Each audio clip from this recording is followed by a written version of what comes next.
talking about it, it seems like a movie. At the Mm. time, it kind of felt normal. It felt like I was destined to be a Navy SEAL and all that. So at the time, but now that it does feel bizarre thinking about it. In your time, in your time in the SEALs and deployments, do you cross path with your half brother, Mike? No, he was at Team 4, so we were actually in opposite schedules. But when I first moved there to Virginia Beach from Fort Bragg, I lived at their house for a year. So I was living with my brother for a year. He wasn't home very much, and neither was I. But that's when, so we didn't grow up together. I had some interactions with him, obviously, when he was in the leapfrogs and talking to him. And but once I got in the SEAL teams, we got real close. And I lived with him. And so, but on deployments, I never crossed paths with him. Mm. But Yeah, I got a few questions regarding. We probably jump into that right now. I was looking to your Instagram and you were mentioning something about the genetics between uh, twin brothers and stuff like that you were mhm. talking about. Kind of interesting on that, and I would like you to expand and give me your theory on it. Like if you have a twin or relative close to you and the rate to success or whatever they're going to be in life is just determined by genetics. Um, it's something that you on that line that you were talking about. Can you expand on that? Because I'm kind of like I look at the video and it's like that's that's that's very deep, and I like because sometimes people think everything is just like uh random and casual, and sometimes I'm just taking the opposite way. It's meant to be or is determined to be that way. Can you expand on that?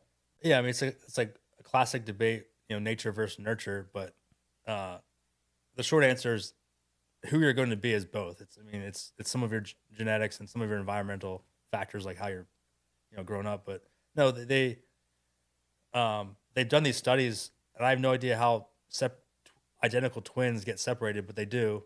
So Mm-hmm. identical twins have the same genes and the same womb, so they have even in the very beginning they have the same genetics, the same environmental factors, essentially going on. And however it happens, they're separated for their entire lives, and geneticists find these people and they start doing research on them, and you find like these amazing things, like they're in the same career sometimes, or like if they're gay or something, like both are gay. Like if uh, they have like the same mannerisms, like odd things, like they both like the same types of foods, and they've been like separated at birth their entire lives. Um, so that tells you that there's some genetic factors of who you're going to be, but there's definitely environmental factors too. I don't know if they got into the weeds of it with these studies of where they have really really bad childhoods uh, after that, but I imagine if we were to do that in a more scientific way, it'd be completely unethical. But if you were to take them apart, put them in a really bad childhood, alcoholics, maybe they wouldn't turn out as well. But anecdotally, I've seen in the SEAL teams that there's lots of brothers. So there's some kind of and not identical brothers with me and my brother, but there's Luttrell, Marcus Luttrell. Yeah. He's an identical twin, and Mm-hmm. they're both Navy SEALs. Yep. So like I guess what I believe is I believe like who you're going to be, like the maximum of who you're going to be is set at birth. Like I think Michael Jordan was basically he was born, but he had a good enough childhood where he became a basketball player. But I imagine if you were to clone Michael Jordan and then put him in a really bad environment, he probably wouldn't become a basketball player. You could probably create environmental conditions. So the short answer is it's both. It's both. Okay. It's definitely both. But the thing is, some of it's like irrelevant to even think about because you'll never know what your potential is until you try. So Right. I mean, you may be want to become a Navy SEAL, and maybe your genes will not lie to become a Navy SEAL for whatever reason, but you'll never know until you try. So it's like, just try, and if you don't make, you don't make it. And, I know one guy. He actually wanted to go into SEAL Team 6, but he tried out for Buds, quit, went to the fleet in the Navy, came back, became a Navy SEAL, and then went on to SEAL Team 6. So if people are listening to it and you're like thinking, oh, I'm destined to do this and that, like that's not what I'm saying. But I'm saying there is genetic factors, and just try.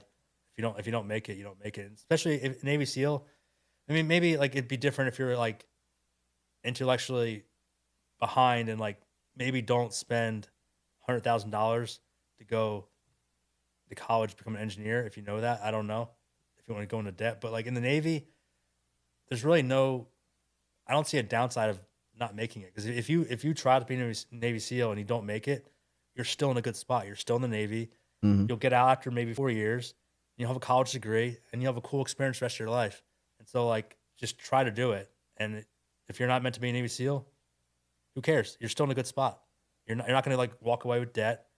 You're going to walk away with college funds. So, um, yeah. That's true. Yeah, it is true.